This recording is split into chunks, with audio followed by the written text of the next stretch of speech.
which is a 2014 monograph, Divine Yet Human Epics, Reflections of Poetic Rulers from Ancient Greece and India, which Harvard University Center for Hellenic Studies published in 2014. She's also been very, very active in the American Academy of Religions South Asia group, in particular working with Mahabharata and classical Hindu study. Vinny doesn't know this, I'll surprise him a little bit because I have my own information. Shubha's most recent publication, which just came out December 2022 in the International Journal of Hindu Studies. 50, Dr. Shubha, it's a mouthful, 50. And I like to reflect on that because if you're familiar with modern Indian languages, there's a tendency to lose shah and go to a sa. But I don't want to say it with the sa, that would be awful. Sifting, never mind, I won't say it. But it's a wonderful title. And I happen to, although I didn't see the article as it came in, I happen to be a member of the board, the editorial board of the journal. And the editor, who's been a dear friend for some 30 years as well, got me a little note. For the first time in my editing career, and I've worked with this editor, he has edited maybe 1,000 articles. I mean, an untold number. He's handled this journal for many, many years. For the first time in my editing career of over 3 decades, we found absolutely no errors. Now, any of you who publish, you know there's always a comma out of place. So you've got an extra reference in there. I've never seen anything like this. So would she get back into Princeton? Yes, I think so. We had a delightful day. We walked around campus. Like you said, it's a bit of a time warp. Nothing is in place. Rooms like this didn't exist 30 years ago. We were in dungeons. It was a completely different environment. Great to see this. I think she was happy to be back here. I know she is. We had a wonderful day, and let's hear the paper. Well, first of all, I just wanted to thank the people some of the people who've made possible this talk. And normally at this point in the talk, I would ask, is the sound okay? But I'm not sure if that's relevant. But if for some reason I'm not speaking up or you can't understand through the mask, please just raise your hand and let me know and I'll project more. So, like I said, I wanted to just thank a few people. So first, my host, Vineet Chandar, Guy Santomo. So I think, Vineet, you don't know this, but I was actually one of your early precursors at Princeton University, doing the Hindu life thing. It happened 30 years ago when I was a senior, and I got a call from the office of the chapel. And they said, okay, well, can you read a Hindu prayer at the baccalaureate service that's coming up, next week or whatever it was? And I said, well, yeah, I understand. That makes sense. I was in the chapel choir. I was a religion major. I was Hindu.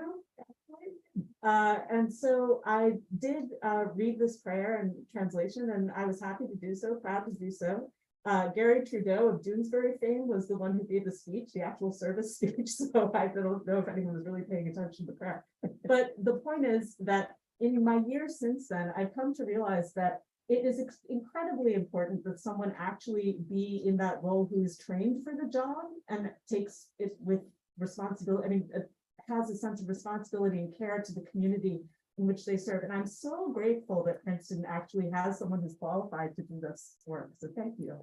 And Guy, having the possibility of taking more than one course on Hinduism, and not just a course like that, a generic course, but a course that brings Hinduism into conversation with other religious traditions at its formative times over historical eras. It's fantastic. And so I think we forget sometimes when we're educating, now that I'm on the side of teaching as well as learning, we forget the impact that we have on our students. And we see many, many students come and go, and we lead busy lives. But I had an immense great fortune to come into contact with one such scholar 30 years ago during my senior year. And Herman Tull was my teacher. He was my senior thesis advisor. He told me in no uncertain terms, do not write about the Mahabharata your senior year. And thank you for doing that, because I would not have graduated on time if I had. Went on to write about it more later. But it was really, really wonderful to have someone who understood where I was coming from and who understood what my ideas were, and really was a great mentor to me. Later on, when I applied to graduate school, he helped me get in. Thank you.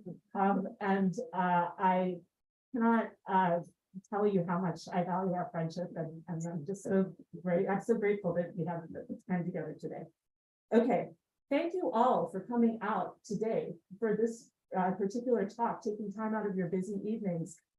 Before COVID, we didn't really have much of a chance to connect, in this way. And I think now that we have the space to do that after COVID, we value it all the more. And I also wanted to shout out, especially last of all, to any members of the Gita Study Circle who are here, because I believe I'm borrowing your time, your time. So I'm very appreciative of your letting me borrow your time. And I hope this talk puts into perspective some of the dynamics between Krishna and Arjuna in the Gita, which I'll mention in passing, but can talk about more later if you'd like. Okay, so now that I've mentioned, but not yet repaid my karmic debts, I think I'll just give you a brief overview about what I'll be talking about tonight. So I wanted to start by mentioning a strange episode in the Mahabharata. And it's an episode that had me very confused initially when I was looking at it. And it's an episode where basically there's a battle between Arjuna, the greatest warrior in the world, and Ashwatthama, the son of his military instructor, Drona. And in this battle, great weapons are used, these fantastic celestial weapons. And the problem is that they are going to burn up the entire universe. This is the problem. And all of a sudden, the authors of the Mahabharata just kind of drop it. Nothing really happens. There are two sages, divine sages, Narada and Vyasa, who come in and they intervene, and Arjuna basically retracts his weapon, and Ashwatthama is able to divert his, and I'll talk more about that a little bit later. But that's where I'm starting from. Then I'll tell you a longer backstory that helps us understand the central story. And then finally, I'll tell the story again in more depth so that you understand the intersectarian implications. What does it tell us about the way that sects interact to worship different gods?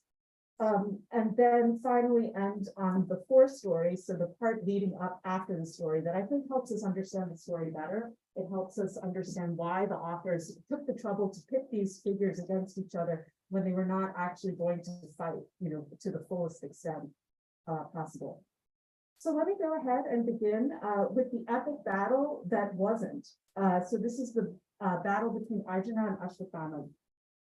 So those of you who have any familiarity with the Mahabharata know that it's a story about a war within a family. So two different sides, right? We have the Pandavas on one side, the 5 brothers, versus their cousins, the Kauravas. And they're fighting over their kingdom, their ancestral kingdom of Kurukshetra. And the problem is that in the moment when I'm looking at the epic, the war has happened, and it's been a horrible war, horrible. There are only 4 survivors left on the Kaurava side. One of them, Ashwatthama, decides that he's going to take revenge. He's going to just destroy almost the rest of the Pandava army. And he does so in a dishonorable way. He's the son of Drona, the military instructor of both the Pandavas and the Kauravas when they were growing up. And what he does is he attacks them when they're asleep. Very, very bad. And one of the reasons why he's able to do so is because the Pandavas are not there. They happen to be gone that night. They're away with Krishna and they're not at the military camp. So they do come back when they realize what has happened. They want revenge. They go after Ashwatthama. They corner him. And it's at this moment that he releases this cataclysmic weapon. It has the potential to take down the entire cosmos and throw everything up into flames. Unfortunately, Krishna understands what Arjuna has done. He says, okay, you have to do the same thing. You have to counter-strike with the same kind of weapon. And the combined firepower of these weapons threatens to end the universe, and Narada and Vyasa intervene, and basically Arjuna retracts his weapon, and Ashwatthama is not able to retract it. He basically can divert it into the wombs of the other Pandava wives. And so the unborn children in the wombs are killed, And the wombs are rendered barren. They are no longer, the women are no longer able to have children. So that's pretty awful, but it's not nearly as awful as it could have been. So relative to the rest of the epic, which does not hesitate to depict violence in all of its horrors, this seems relatively restrained to me, just the way, considering the way it started out. So the central question for me, as I'm trying to figure this out, is why is it going like this? Why take the trouble to put these two guys together, and then why stop the battle all of a sudden? So in order to understand this, I think you need to understand the sectarian background. Which sects, which religious communities are being represented by these figures? So I think in the epic, Arjuna is meant to represent the Vaishnava community, the community of people who worship Vishnu. And Ashwatthama is meant to represent the Shaiva community, the people who worship Shiva. So to understand the kind of showdown between these two characters, we need to understand the backstory, what led to this feud. So we need to go back in time to Drona, Ashwatthama's father. He had a childhood friend named Drupada. Drupada is Draupadi's father, the joint wife Draupadi of the Pandavas. He is going to be, Drupada and Drona grew up together because their fathers were friends. Drupada was a Kshatriya, a warrior, a ruler who was going to rule over the kingdom of Panchala. Drona was a Brahmana, a priest, and so their fathers knew each other. The young boys grew up together.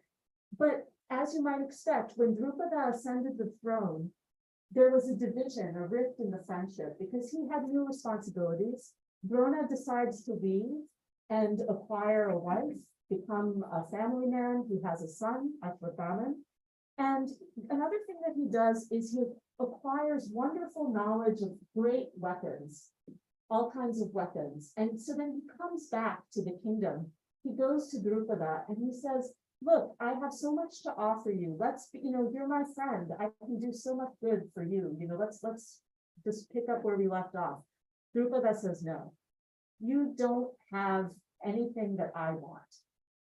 In fact, you are poor. You don't have wealth. Why should I care anything about you? Our friendship is in the past.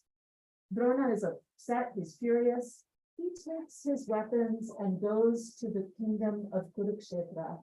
He goes to the capital of Hastinapura and he becomes the military instructor of the Pandavas and the Kauravas who are growing up, the young boys. And when he goes there, he basically teaches them everything he knows. His best student is Arjuna. Then, at the time when their studies are over, the tradition in ancient India is for the pupils to give the teacher a Guru Dakshina, a gift, a parting gift to thank the teacher for what he or she has done, usually he. And the Guru Dakshina that Drona wants is, okay, guys, young guys, now that you know all this stuff that I've taught you, use your knowledge to go and overthrow Drupada. That's what I want. They go and they do it. Drupada now has no kingdom, and he comes in front of Drona, and Drona says, I remember that we were friends. I don't want to hurt you. I don't want to kill you. Let's divide the kingdom in half. You can have one half, I can have the other half, and we'll let that rest. We'll let it be at that. Drupada is not in a position to say no. He has to accept the offer, but he decides to serve his revenge cold. He's going to wait. What he's waiting for is he needs to have a son who can basically channel all of his hatred and defeat Drona. Problem is, though, he has sons already. They're not up to the task. Drona is too powerful. So he has a ritual performed. And in this ritual, the purpose of the ritual is to get a champion who can defeat Drona, essentially. And the first being to come out of the sacrificial fire is a fully grown being who has the color of fire. He's Drishtadyumna. He's come out of this flame, and there's a prophecy that is uttered by a heavenly voice saying that this person is destined to kill Drona. So Drona has, at this point, become a huge threat to the Kshatriya class. He's killed a lot of warriors, and so this person is going to sort of put an end to that. But Drishtadyumna is not the only person who comes out of the fire. He has a sibling who comes out of the fire. A beautiful, dark-skinned woman, scented with lotus petals, named Draupadi, comes out of the fire also. And she has a prophecy associated with her as well. So her prophecy is that she's somehow going to be associated with the doom of the Kshatriya class. Whatever bad things happen to them, she's somehow going to be involved. So these two figures come out of the fire. They have these sort of opposed prophecies associated with them, because Drishtadyumna is going to prevent Drona from killing Kshatriyas. Draupadi is going to promote the death of Kshatriya somehow. And the epic first focuses on Draupadi. We don't get to see what Drishtadyumna is doing until a little bit later. So the first thing that we need to pay attention to when we look at the actual text is, okay, in that prophecy, she's not referred to as Draupadi. She's referred to as Krishna. Krishna. So in Sanskrit, you can distinguish between the gender of a noun by looking at the last vowel usually. So if it's a long vowel, it's often a feminine noun. If it's a short vowel, it's a masculine noun. So the fact that there's a Krishna, just as there's a Krishna, suggests that there's a pairing between those two. There's a connection for some reason. And it turns out to have something to do with the backstory behind these characters. So Krishna, as many of you may already know, is part of Vishnu, the divine preserver reborn on earth. And it turns out he comes to earth for a particular reason. The earth has actually been afflicted. The gods and the demons periodically war against each other. They have fights, these cosmic fights. And in this particular, the most recent one, the demons have basically been defeated by the gods. And instead of going down to their realm in the netherworld somewhere, they decide that they're going to come down on earth. They're going to be reborn as these vicious Kshatriya kings who are just going to plunder and pillage and rampage and do all these terrible things on earth. The earth is overburdened. She's not in a good, the goddess who embodies the earth is not in a good place. She goes to the gods and she says, please help me, you have to help me. And so the gods do. They decide to descend down. They're going to be reborn as kings also, Kshatriyas, and basically defeat the bad ones who are already on earth. So Vishnu joins his big brother Indra, the king of the gods, and they're reborn on earth. Indra's son is Arjuna, half of Indra reborn.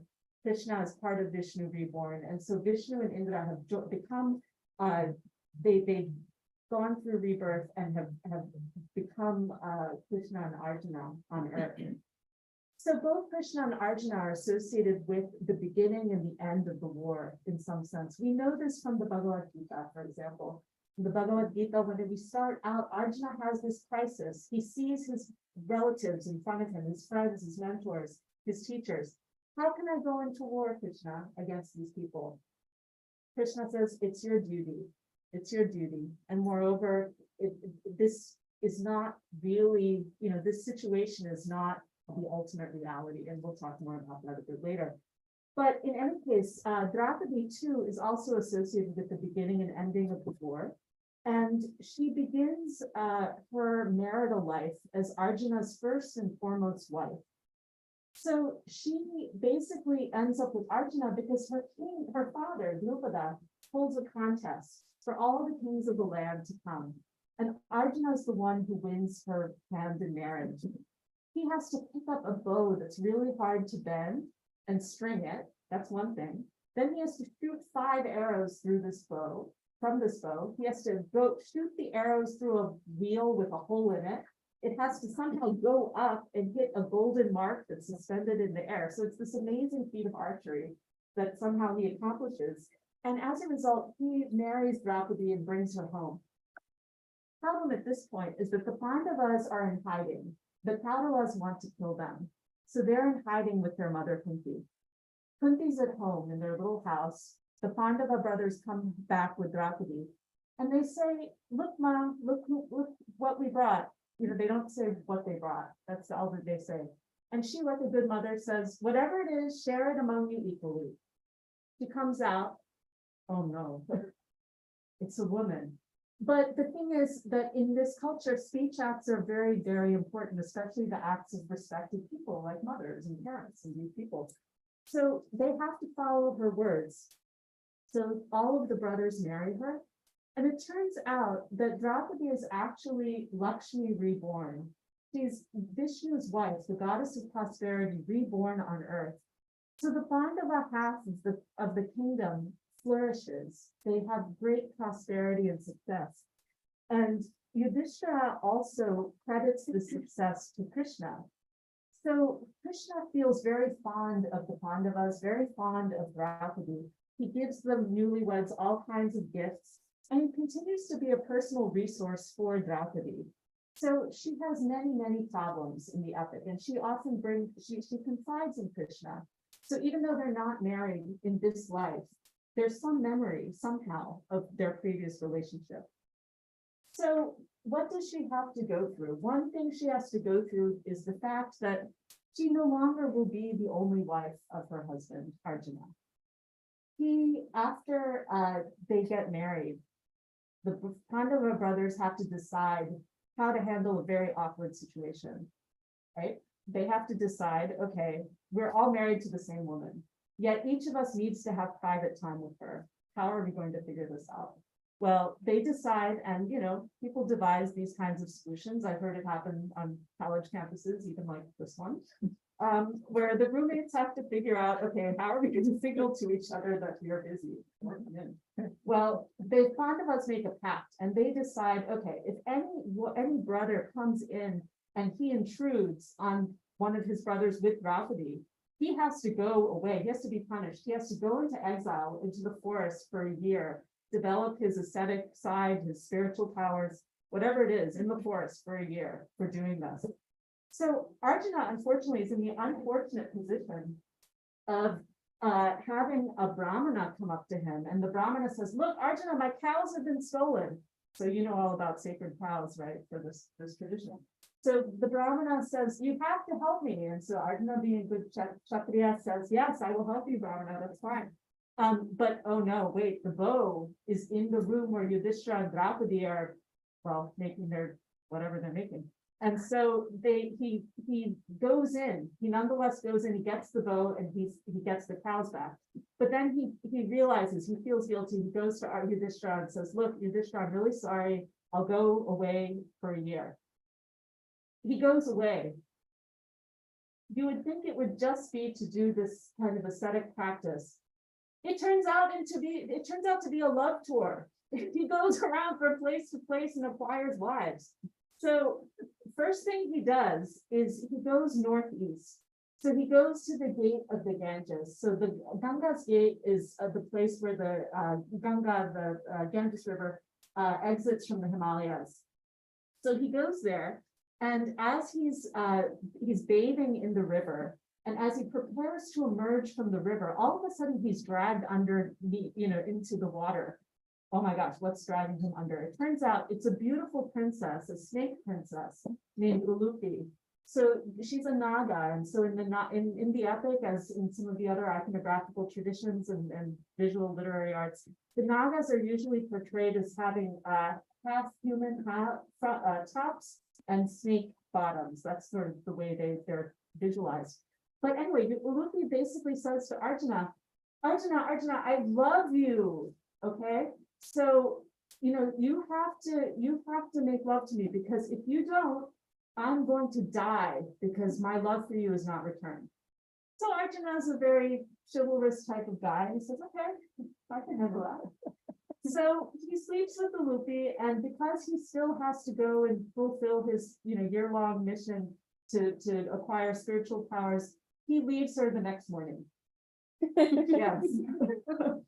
So then he goes to his next stop. He goes southeast to the kingdom of Kalinga. And here the situation is quite different. The ruler there says this, okay, Arjuna, I see that you have eyes for my daughter, the beautiful Chitrangada. I know what you're thinking, but wait, you have to know something. I have an ancestor who basically, could not have kids, and he prayed to Shiva, the divine destroyer. And Shiva said, okay, I will help you. But here's the thing. Your generation, your dynasty is only going to have one child in every generation. That's it. Okay. So Arjuna, Chitrangada is my only child. So for our dynasty to continue, you have to father a child on this daughter of mine. So you have to stay. So Arjuna says, okay, well, I can stay for a while, and he, does what he needs to do. And then he's there for 3 months. He ends up impregnating her. And then he says, okay, well, it's time for me to go. I need to go. So he goes for a while. He goes to the holy waters of the south. And then he stops by back in Kalinga to visit Chitrangada. And now she has a son, their son, Babruvahana, has been born. But Arjuna is still trying to complete this year-long tour. So he goes to the blessed waters of the west and finally concludes his love tour on the western side of India in Dwarka. So he's hanging out with his friend, his cousin Krishna, and then he starts to look, oh, Subhadra, where have you been lately? So this is Krishna's little sister. So Arjuna's cousin as well. But she now looks to be in a new light. He looks at her with new eyes, it seems, and wants to marry her. So Krishna says, look, I think the easiest way to get to marry Subhadra is for you to kidnap her. I think that will just solve the problem. So just please do that. He said, okay, I can do that. So he then picks up Subhadra, takes her away on the chariot, and ends up going back home. And at this point, Subhadra and Arjuna have a child, and you might know him, Abhimanyu. So Abhimanyu is not only favored by Krishna, who is his uncle, but also becomes quite an amazing warrior thanks to Arjuna, because Arjuna has sort of started to play the role of Drona for the next generation. He's taught the sons of Draupadi how to wield weapons and all these kinds of things, and he's extending the same expertise to Abhimanyu. So that's one problem that Draupadi has to deal with, the dividing up of the affections of Arjuna. Another problem she has to deal with brings her to the brink of the war, and this one has to do with dice.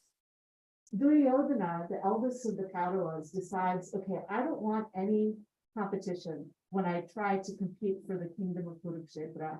How do I get rid of Arjuna? How do I get rid of Yudhishthira, the eldest who's in line to compete with me? So he decides, okay, well, Yudhishthira has a gambling problem. So let me take advantage of that.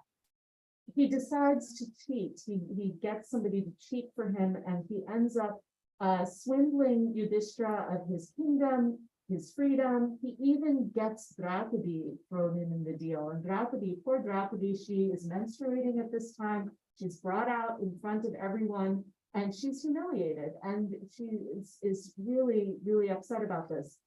Duryodhana's father, Dhritarashtra, for once in his life, he's blind, but for once in his life, he sees how wrong this is. And he says, okay, let's just render null and void the results of that first game. Okay, Yudhishthira, why don't you play the second game with Duryodhana? Yudhishthira can't refuse. He has a gambling problem, that's one thing. But he's also a Kshatriya. Kshatriyas cannot back down from challenges. They have to fight. They have to do their warrior thing. So he plays the second game, and as a result of the second game, he loses, and the Pandavas and Draupadi have to go into exile for 12 years in the forest. Then they have to spend the 13th year in disguise without being uncovered. So at this time, Draupadi is quite beside herself. She cannot believe what is going on. So she curses the Kauravas to death 13 years hence. And so she says, when we come back, when the Pandavas come back to Hastinapura, we'll come back and you all will be dead. So she tries to take a more active role. She basically asks Krishna for help. And she tells him, she says, Krishna, when I was on my period, I was in front of everybody, I was humiliated, and my husband stood by and did nothing.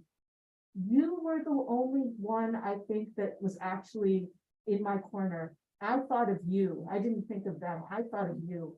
And I think it's because of you that I got my freedom back. So he reassures her, he calls her Krishna again, so we have that connection, I think, from before. And he tells her, you know, you're going to see the Pandavas reunited with their wealth, and you're going to see the Kauravas dead. I can assure you that. So that is the bond between Krishna and Draupadi. But something that's even stronger is the link that connects Krishna to Arjuna. They're known in the epic together as the two Krishnas. And they're equated with two figures, Nara and Narayana. They're said to be Nara and Narayana reborn. So Narayana is a form of Vishnu, a specific form of Vishnu, Vishnu lying on the cosmic ocean on a 1,000-headed serpent as his dead, Sheta. And it's a kind of quieter form of Vishnu, a more form of Vishnu at rest. And he's with his friend Nara. And Nara is a divine sage. And oddly enough, his name means man. And so Hindu philosophers have made a lot of this Nara Narayana thing, especially from the Vaishnava perspective, because if you're a Vishnu worshiper, what they tend to do is project an earlier philosophical idea of the relationship between Atman, the self, and Brahman, the cosmic reality. So Atman is described in the Bhagavad Gita as a self that persists across the process of reincarnation. So just as people every day wear different clothes and take off their clothes, the self acquires a body in one birth and then sheds the body, for the next birth. And so that's the process of samsara, the cycle of birth, death, and rebirth. But what happens if someone acquires deep knowledge of the nature of the universe, and the universe, as it's conceived by the philosophers, is Brahman, the cosmic reality? It's all one thing. We think we see differences, but it's all one thing. If they can understand that the self is equivalent to that, then they achieve moksha, they achieve liberation from the cycle of birth, death, and rebirth, and they no longer have to be reborn at this point. So it seems like this particular type of spiritual practice, which is known as nivritti, otherworldliness, focusing on this ultimate reality beyond what we see in front of us, that's represented, I think, by Arjuna and Krishna together, when they're described as Nara and Narayana. But Draupadi, as Vishnu's wife reborn, represents a different kind of spiritual practice, is pravriti. So the idea of existing in this world, fulfilling your societal obligations, doing your sacrifices, doing your, saying your prayers, and performing your dharma, doing the duties that are associated with human society. So it's not that Arjuna and Krishna are immune to the disworldly concerns. In fact, the fact that Vishnu and Indra are reborn and basically are carrying out this mission to clear out the earth, that is part of samsara. They're part of that cycle. And they help to bring that about by participating in the cycle of revenge that is what eventually leads Arjuna to Ashwatthama. So during the Mahabharata war, Arjuna is very, very effective on the battlefield. So much so that Duryodhana, his cousin, is afraid. And he says, okay, I have to send assassins after Arjuna, keep him busy. He sends a bunch of trained assassins and they surround Arjuna. Arjuna has to fight with them. So he's occupied. Duryodhana's general, who at this point is Drona, the military instructor, is able then to take the Kaurava army and arrange it into a circle. This is a circular formation that's extremely difficult to fight against. There are only two people in the world who can penetrate this formation. One of them is Arjuna. He's busy. He's not here. The other is Abhimanyu, his son. Problem is, Abhimanyu knows how to get into the circle, but he doesn't know how to get out. He hasn't learned that yet. But the Pandavas, who realize this is an imperfect situation, say, don't worry, Abhimanyu, we will back you up. We'll help you get out. Another problem is that they get separated.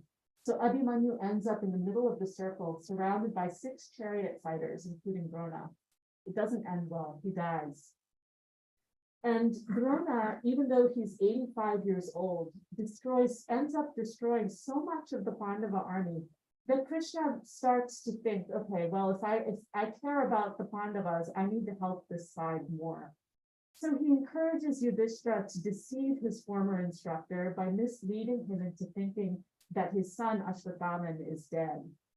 So normally Yudhishthira is known for being very righteous, very truthful. So Drona says, okay, if it's coming from you, then it must be true. And he then becomes very depressed. He thinks his son Ashwatthama is dead. He lays down his arms. He seeks to fast to death. He wants his soul to leave his body. And it's at this point when he's utterly defenseless that Drishtadyumna shows up and whacks off his head. It's a terrible, terrible time in the epic. But this is what brings us to our story, our central story, Ashwatthama's revenge and its immediate consequences.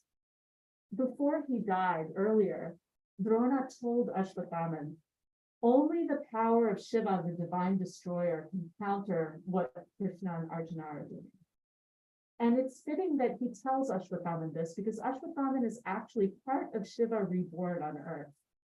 And so he also is born, sort of as a symbolic recognition, in symbolic recognition of that, he's born with a gem in the middle, embedded in the middle of his forehead.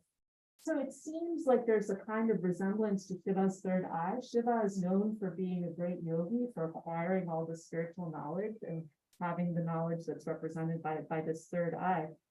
And Ashwatthama is able to worship, when he wants to have revenge for his father's death, he's able to worship Shiva, and Shiva responds and he possesses Ashwatthama. So Ashwatthama, when he's off killing those Pandava warriors in their sleep and the Panchalas that are related to Draupadi, he's possessed by Shiva. That's happening when he's possessed by Shiva. And as I mentioned before, Ashwatthama is now, he's done this terrible deed. The Pandavas come back, they want revenge on him. But at this point, Shiva has left his body. So he's cornered by these Pandava warriors, the three oldest ones, Yudhishthira, Bhima, the brawny one, and Arjuna, the amazing archer. And they corner him to punish him, and he feels fear. This is how we know that he's not possessed by Shiva anymore. He's really afraid that he's going to die. This is when he summons that powerful weapon. It's called the Brahma's head weapon. So it's the head of Brahma, the divine creator. That's what it's named after. And he wants to end the Pandavas. But the problem is that you're not supposed to shoot the Brahma's head weapon at a human. You're supposed to use it when you encounter supernatural beings. But Ashwatthama didn't heed his father's advice about that. So Krishna alerts Arjuna. Arjuna then launches his own Brahma's head weapon.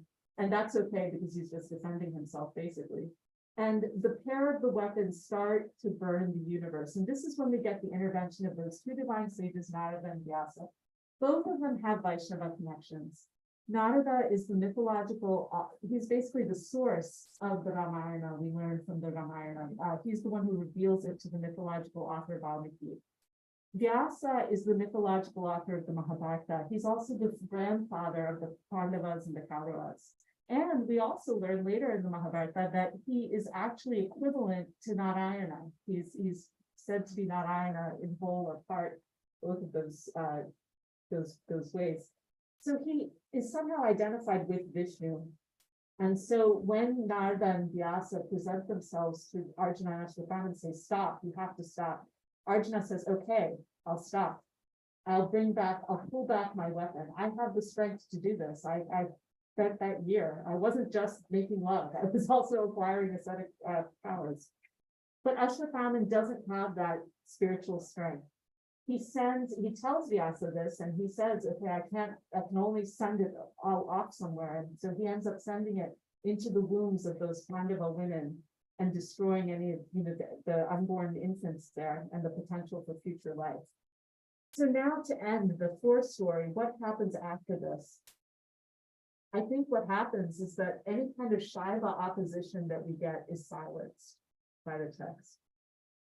So what we see immediately after this standoff and the fact, after the weapons are withdrawn and diverted and all of this, Krishna tells Ashwatthama, he says, you think that you succeeded, but actually I'm going to bring back to life Abhimanyu's son.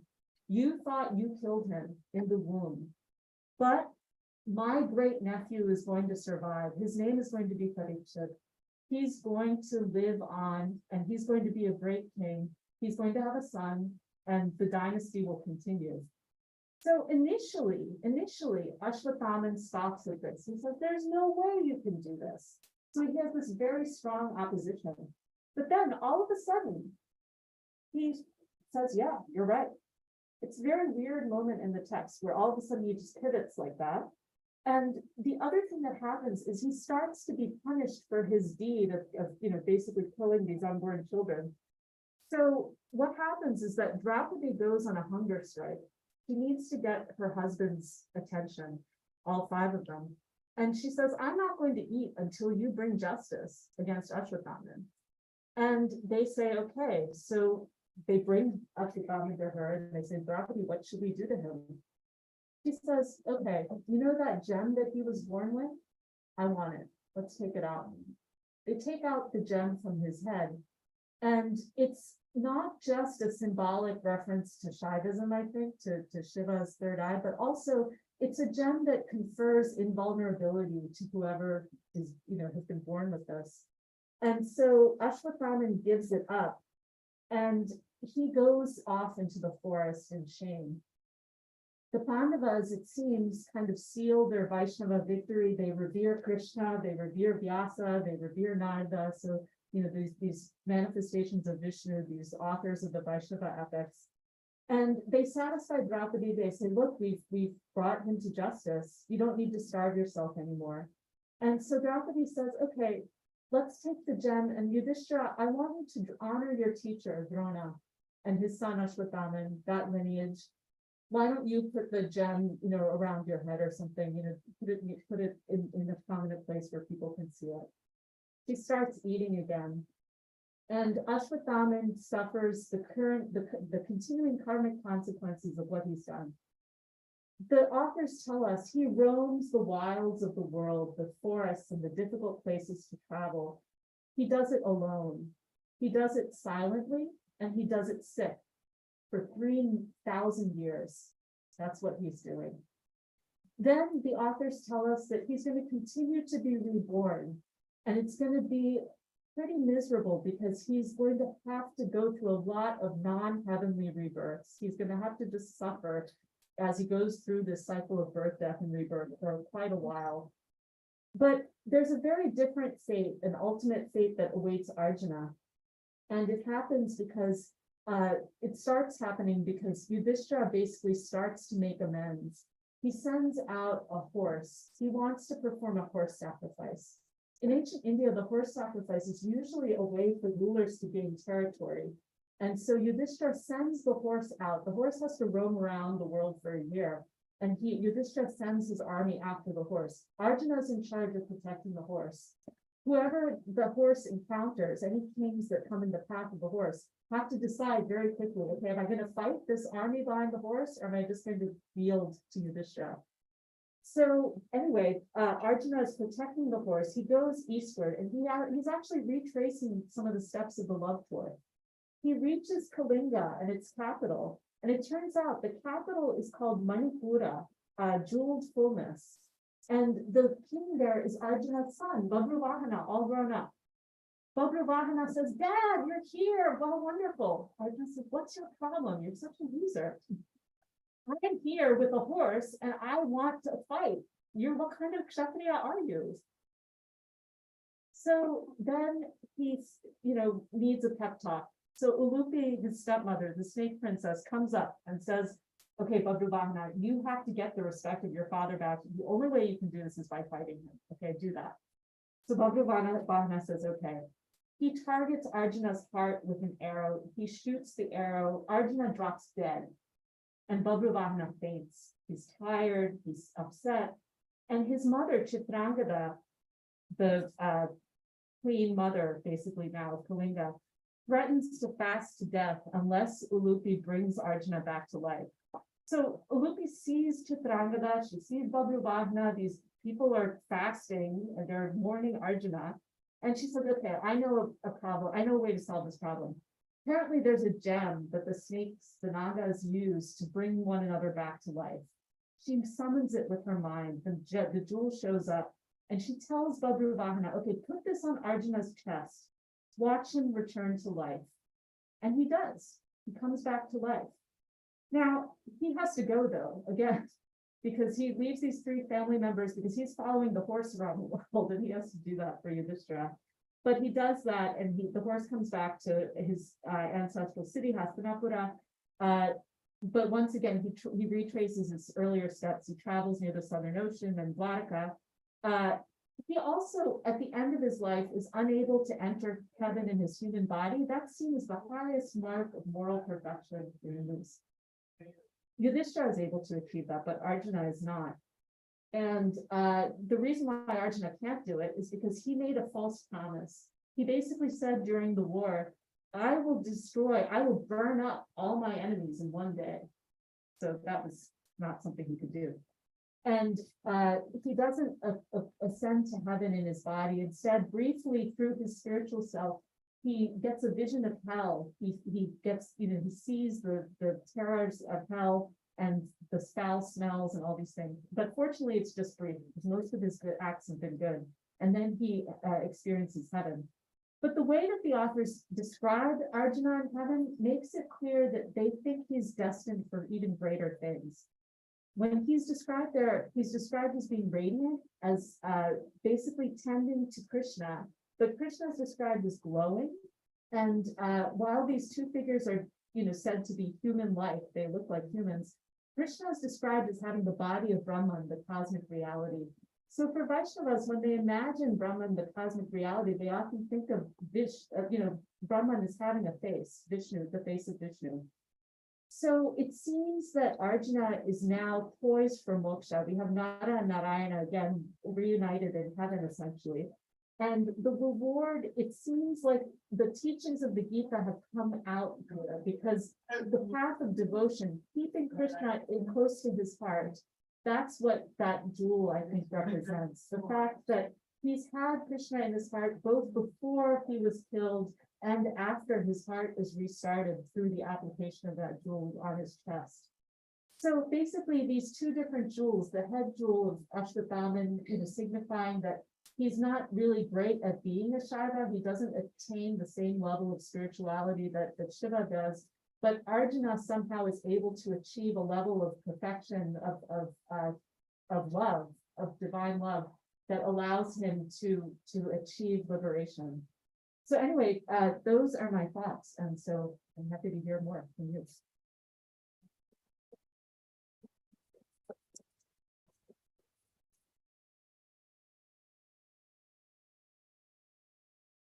I had a question. Yeah. What is the source of all this information that you have? Is it Mahabharata.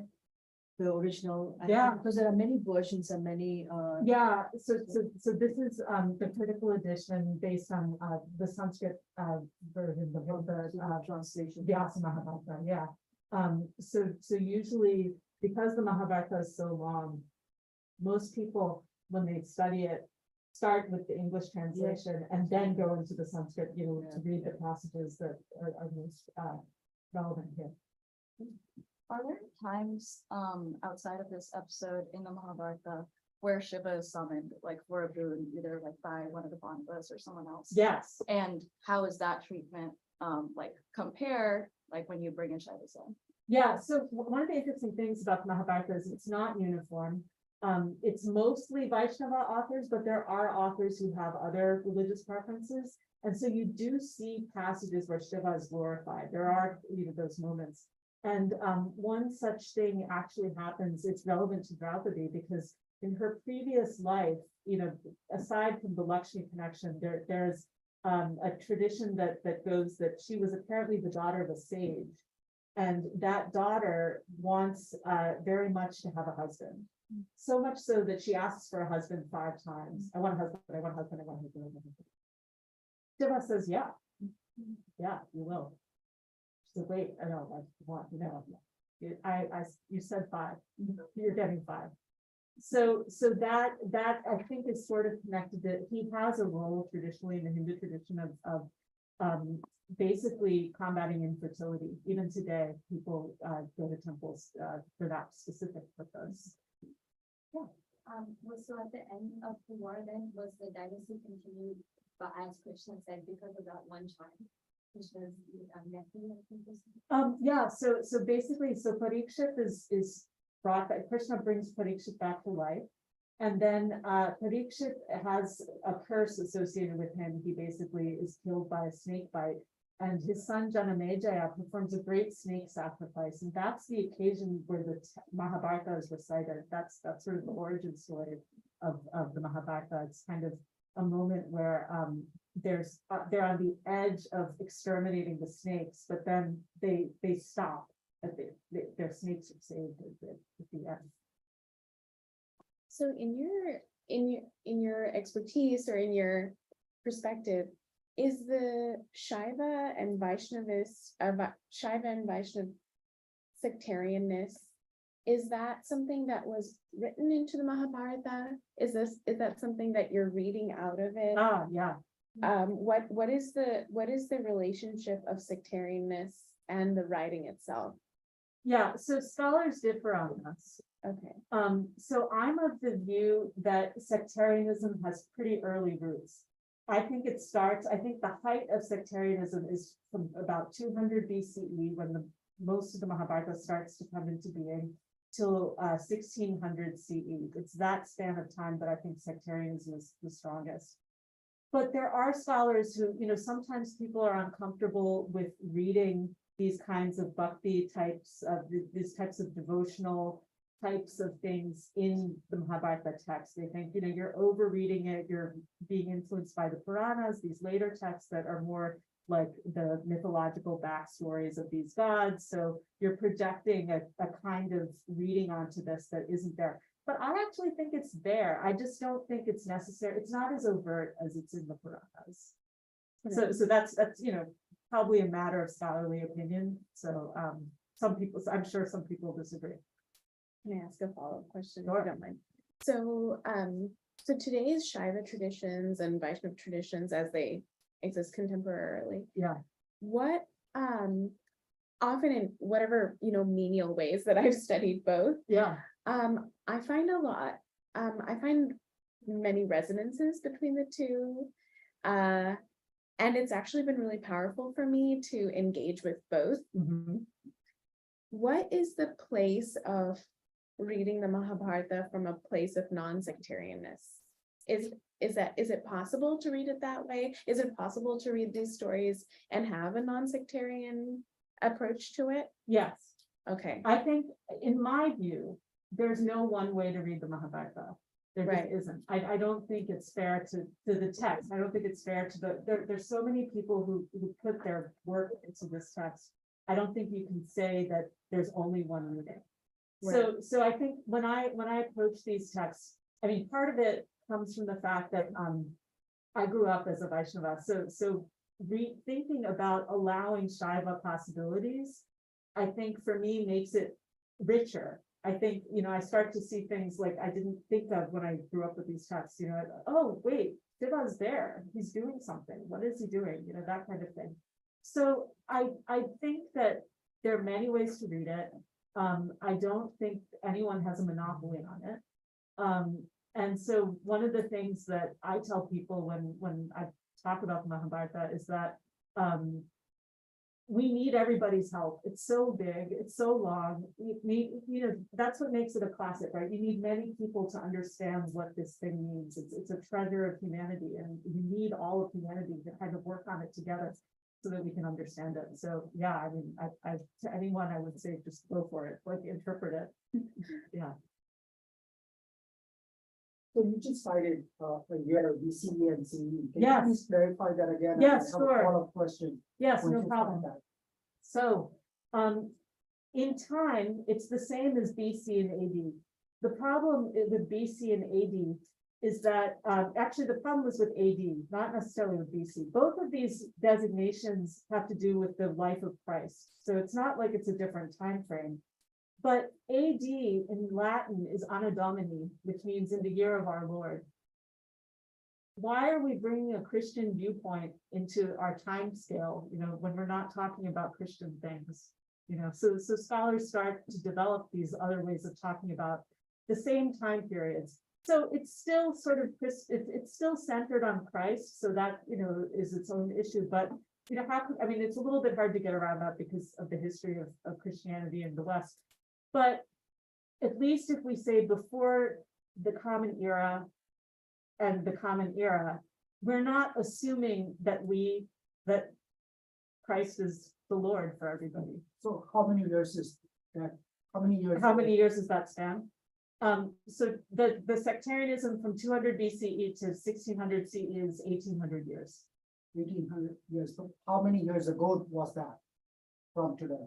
Oh, so we're now in 2023 CE. So that would be, so 200 BCE would be roughly 22, 23. That's when the Mahabharata, That's when most of it started to come together as a the story composition. come together or the actual events Not the happened. actual events, the Story came together epic during stories. that time? Most of the poem actually started to be composed at that time. And based on your reading and research, when did actually Mahabharata happen? People, yeah, there's all kinds of speculation about this kind of stuff. I think people have tried to argue for some kind of Vedic, I think, and actually Herman can probably address this more, he knows more about the Vedas than I do, but I think there are references to figures like Janamejaya in some of the older texts. So people think, okay, was there an actual figure? Were there actual kings? These kinds of things. But if the Rig Veda was composed from about 1200 to 900 BCE, that's one of the earliest Hindu texts that we have. There's a tradition oftentimes, within a religious tradition of retrojecting something so that it's even older. People acquire authority by claiming great age for things. So, that may be a little bit cynical, but I think I'm not sure it's a question that can really be answered very well. There are pottery pieces that people can point to for certain cultures existing, but I don't know if anyone's going to really be able to say. Maybe technology will make something possible, but I think it's going to be difficult for archaeologists to decide for sure that something happened and to be able to pinpoint it at a particular time. So that's a difficult thing. Sure, I think we have some I questions on this side. I Oh. think one way of speaking about it, it's a very, very old story. And the events, if they happen, are very, very old. In India for a long time, there was a way of looking at it through astrological, and astronomical data that put it about 6,000 years ago. But to me, it's one of those questions where if I told you that aliens came and established Egyptian civilization was still there. The story is just old. And B.B. Law, who was a great Indian archaeologist, had done a lot of work thinking he had really excavated Hastinapur, but it's still a lot of debate whether his work was, what did he find? It's sort of like Troy. They excavated Troy, but 150 years later, they're not sure that was what Homer was describing. So very, very difficult. But the Vedic aspect of it is interesting, and I think also feeds into your argument about the strong Vaishnavite basis of it, because the Veda, although it's not sectarian, it leans toward a worship of gods more associated with Vishnu and the whole solar element that's in the Veda, and of course that would then feed into early stories. But sometime, Shubha is telling us, around 200. To hammer that epic into such beautiful poetry and perfect poetry, there was a lot of construction done on the literary side, and hundreds of years. It wasn't done overnight. So the answer to your question, I think, is there is no answer. We just don't know, but it likely was very, very, very long ago. Same with Rig Veda. Rig Veda, when we date it, we say 1600, 1500. We really don't know. We don't know. My only problem with that is, right, this whole thing is that if the civilization was so advanced that they were able to develop such weapons, what happened to their documentation skills, Mm. right? They did everything except documentation. It's all good story. My read or whatever information I have gathered is a lot of the stuff has been destroyed. And it was intentionally, many, even before, there was other civilizations that came into India. But prior to that, all this advance was, a lot of the information was destroyed, and it's just the nature of the way it was. It was kept secret, and a lot of the things were destroyed. So coming back to your main thesis, there are a couple of comments and would like your reaction on it. I agree that with your view that I think the sectarian roots probably existed, and it's not only prevalent just the Mahabharata text, it goes all the way to 1680 with Tulsidas Ramayana also. So Yeah. we see that. And I see these Mahabharata primarily, at least the way I see it, is it's fundamentally a Vaishnava text, and Shiva plays a prefatory role, Yeah. so on and so forth. So, and towards the end, when Ashwatthama is supposed to give his jewel and is cursed to, go through the forest and so on and so forth. One way to read that, at least the way I read it, is to say that, you may be a great worshiper of Shiva, you may have his blessings, but at the end of the day, it's dharma as defined by Krishna. Mhm. That is the fundamental justification that Ashwatthama has to suffer because he violated, key dharmas. And that's the way at least I read it, would like to comment. Yeah, so I mean, one of the things that's interesting is that a lot of times when you're trying to interpret these stories, and this isn't just the Mahabharata, this is pretty much, any religious story, a lot of times you can have coexisting levels of meaning. So I think the sectarian interpretation is one, but then as you say, there's another way to, if you think about it in terms of Dharma and Dharma Shastra and books like the Manava Dharma Shastra, the laws of Manu, there are legal reasons in ancient India why certain things are so bad. And sometimes what's interesting to me is to sort of figure out, okay, if it's not in the laws of Manu, like for example, I mean, one of the things I was interested in, I was curious, was, okay, what happens, like, has anyone said in the laws of Manu that there's something that happens to somebody if they kill a baby or something like that? I was just curious.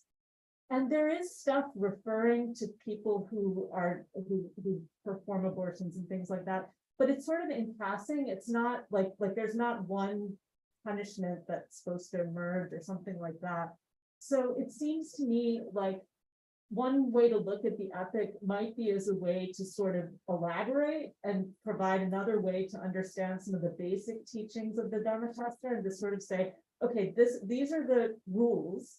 Now let's look at the case studies. Let's look at the examples that help us understand what those rules are. So I'm sort of reminded of legal studies and just the idea that, if you want to understand what the laws are, you have to understand all the different ways in which they're violated and these kinds of things. I think as we wrap up, I think I saw two hands up over here, and maybe we can close on these last two questions. I'm not sure this is part of original Mahabharata, but there is a story that Arjuna goes and prays Shiva and gets a very Yes. powerful weapon. Yes, that is part of the original Mahabharata.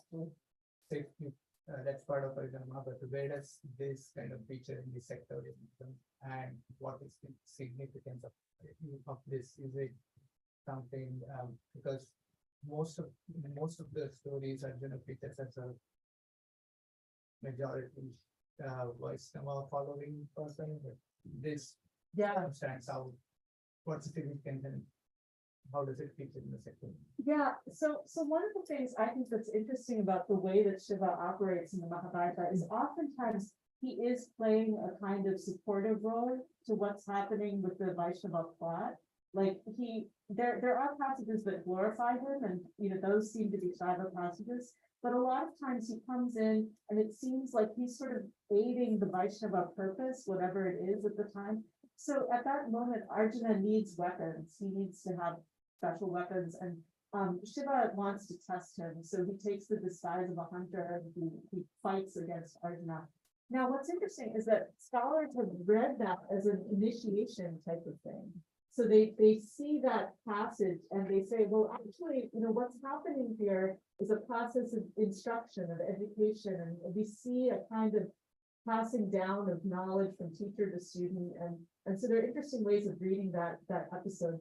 But overall, I think it's sort of getting us to the point where Arjuna, there are moments where he's sort of acknowledging the fact that he's in the sun, he's going to go and get these special weapons, he's going to test himself against, great foes before he actually goes into the battle.